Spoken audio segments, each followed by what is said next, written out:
Hey Matt, Hey Nick. this is the metagame. What is the metagame? I will tell you what the metagame is. Do I get achievements? Not that I know of. I've actually never played the metagame, but I know what it is. This is something related to the most recent GDC. Yes, sir. It's a what it is it's a sort of a card game that was intended to be played on the floor of GDC 2011 and was, from what I hear, was played very frequently. It is a game. It was created by Local Number 12, which is like some weird game collective of very talented people. And the premise of this game is as you can see, I'm gonna just switch in and out of macro 1,000 times during this video. It's the game debate game, so it's meant to foster debate. How this worked at GDC, here's how it works actually. There's game cards, like so, Far Cry 2, and there's question cards, like which game is more meditative to play. And yeah, there's a ton of games. You got your Meat Boys, you got your Braids, you got your which game lets players express themselves more, bunch of cool shit like that. But these just seem like random elements. Do they actually come together, or do people just throw cards at each other pretending they're a gambit? Well, how it worked at GDC is people would challenge others. So what they would do is they'd have a deck of cards. Everyone had their own deck at GDC, and you would walk up to a stranger. Will you shuffle those guys up for me? Yeah. You'd walk up to a stranger and be like, "Hey, stranger, here's a game card that I'm presenting you with, and a question. Now, if you think you have a card that better answers this question than me, present it, and we'll see if we agree." I don't think we can do that. Oh no, we can't, because we have just one deck. We just have one fat deck cards. These are on loan from my roommate. Yeah, this is not a real product yet. Not yet. They did a Kickstarter a couple months ago to turn this into a real product, and it was very successful. They made like twice the money they needed, and that is set to come out in September, I think. That's what at last count they said it would be September. They had to do that for a lot of reasons. They wanted to remake them, and also because these are copyrighted. Also because very copywritten images on these cards. They don't own these images. They do not. And the most popular cards in the metagame set were the ones that were hand drawn. So they're going to go through and they've commissioned artists to redraw hundreds of game cards. So why don't we play the game? But let's rejigger the rules. Yeah. What I think we'll do. These cards, by the way, are these actually belong to my roommate who used them for our old show, Bite Jacker, which is like an indie game show, and so he let us borrow these just for a little while to play with here. I haven't played this before. We'll see if it's any good. We will. I'm excited. I think the smartest thing to do will be randomly draw a question, and then we give ourselves each 5 game cards. That way we get to pick which one we think is best and then argue that game. Okay. Would you like to cut the deck? With pleasure. And that's the questions right there? Yep, and I'll ask you to cut this deck. Alright. Those bad mama jammas. Do. Up. Not going to Vegas anytime soon. Cut! Alrighty. And, why don't you deal us each 5 cards from the game pile? Okay. Face down. Yes, please. Poker style. You do man. not get to know what these games are until the time comes. I'm excited. Got my 5. Got your 5. Okay, you want to take a minute to look at your cards? Should we keep my cards a secret? Do you want to let the viewers know what game you're playing? I'll show them my 5, and then you show them your 5, but we don't show each other each other's 5. Good. All right, so I have. Okay, I've got a couple. One of these. One of these. You know, one of these. It's kind of nice to see a really crisp, good-looking screenshot on. It's pretty cool. Corrugated-esque card. Yeah, the design of these cards is really nice. That seems like a trump card right there. Some of them are rare, and they have stars and the star thing was actually there was a reason for that at GDC. I can't quite remember what it was. It had to do with winning games and stuff. All right, and let's see what Kessler's got. I set it to macro for you, so you can just. Okay. Okay. Some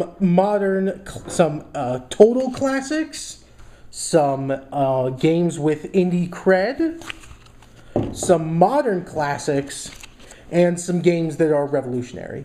Ooh. Yeah, I'm gonna pass. Can't tell if you're joking or not. Pass the mic back to you. All right. Let's play our first question. All right, and our first question is: which game is more like a dream? Which game is more like a dream? We're talking about the world of the cerebral there. So let's take. See, now that they've seen both of our cards, I bet everyone has an answer in mind for what we should play. Exactly. So it's going to be on us to to parse out what Fuck. we mean by dream. This is going to be interesting. Yeah, let's. What do I want? Because there's so many ways to interpret which game is most like a dream. You could go literal, you could go ephemeral, you could just say the quality of playing this game is like a dream. There's a lot of ways to take it. There are ways to take it historically as well. How the actual gameplay works is this. We each play our game card. If we agree about which game is more like a dream, then the player who played it wins. If we disagree, we have a 2-minute debate. We get 2 minutes each to present our argument as to why that card is the right choice. Now, let me ask you a question. Mm-hmm. Should we put our card in the graveyard once we've played it? Do you want to keep drawing new cards and keep those a secret? Or would you like to reduce the number of cards we currently have in our hand? Let's draw a new one every time. All right, and do you want to do mana drop rules, or should we just go one land at a time? They actually got rid of mana burn, I think, in 2010. What am I going to be able to do with my circle of protections? You can use your COPs for a lot of things. You have a... let's stop this joke. Okay. All right, do you have a game in mind? This is sort of like an apples-to-apples situation where there's a card I have here that I want to play for this, but I want to save it for later because it's so good. We all lose. All right. Ready to play your card? I'm ready to go. All right. 1, 2, 3, go. Minecraft versus Super Mario 64. That's right. Heavy hitters. I'm gonna say Minecraft hitting heavers is more of a dream. All right. Why do you say that? Well, do you disagree? Yeah, I disagree with you. Cool. Well, let's go ahead and flip this coin here. We'll see who goes first. Okay. Boop. Call it. Tails. Heads. All right, so you get to go first. I'm gonna set up a timer. I know how much you love timers. Yeah, 2 minutes. Yeah, you got 2 minutes to convince the viewers at home. That's right, because you decide. Yeah, which of these is a dreamier game? If you can actually manage to do two things at once. Yeah, 2 minutes on the clock. Ready, go. I think the reason that Super Mario 64 better fits the description is for several reasons. First off, you have to deal with the fact that Super Mario 64 is, even all these years later, just a wonderful video game to play. It moves effortlessly. It flows through its platforming sequences without any kind of barriers. It's just a game that unfolds. It's got a barrier to entry that is extremely low, but there are still very difficult objectives in it, and players of all skill levels can get into it. Because that basic gameplay is so satisfying but reasonably simple compared to other games, it has this dreamlike quality of unfolding effortlessly.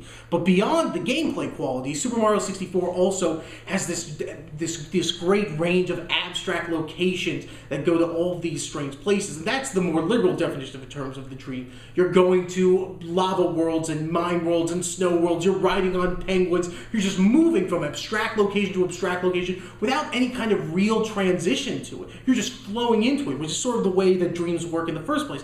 Dreams don't have logic to them. They just sort of flow into each other, and you just sort of say, yes, this is currently what's going on, and I'm going to do it. And Super Mario 64 is one of those games, and really the Mario franchise in general, it's one of those games that emphasizes and really plays into that idea that just accept what's going on and you're going to have a good time.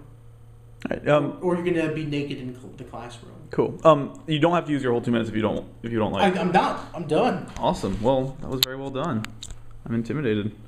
All right. It's your turn. Minecraft. More like Minecraft. Macaroni and cheese. Well done. All right. If that's the level of discourse we're having here today. All right. I'm going to hit that button. Yeah. Go for it. Oh, no. No. Not that button. Phone problem. It was a digital button. Oh, it's a touch screen. Yeah, man. One of the newfangled touch phones. I'm really enjoying watching you use your phone upside down. I'm really enjoying using my phone upside down. So to hit start. Oh, start. Okay, go. All right. I think that Minecraft is a dreamier game than Mario 64. Not because I think it's a better game than Mario 64, but because I think it's a more abstract game.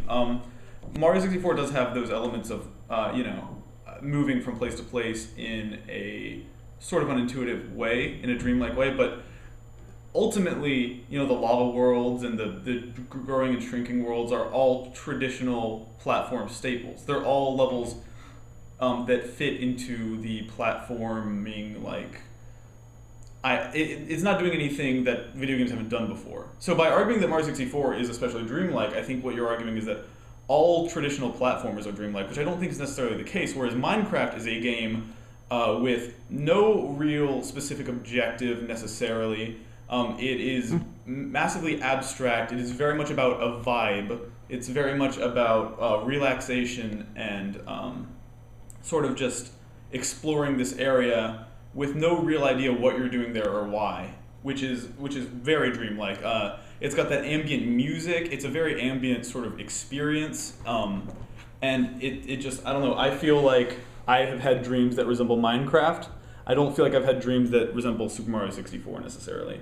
And I don't know. I feel like people who play Minecraft are probably more prone to have dreams about their experiences with Minecraft, whereas people who play Mario 64 have an amazing experience, but not one that probably lodges itself into their consciousness or reminds them of their subconsciousness. Wow, that sounded intelligent, didn't it, Matt? Didn't it? As much as Minecraft does. And I have 15 seconds left. I choose to concede those seconds. All right. All right. So I guess it's up to you guys. Yeah. Who did that? Tell us who did good. What a weird first question to answer. Yeah. Like, let's do a few more of these. We'll see sure, you. yeah. But we'll do them in the next episode. Yeah. Bye, All right. guys.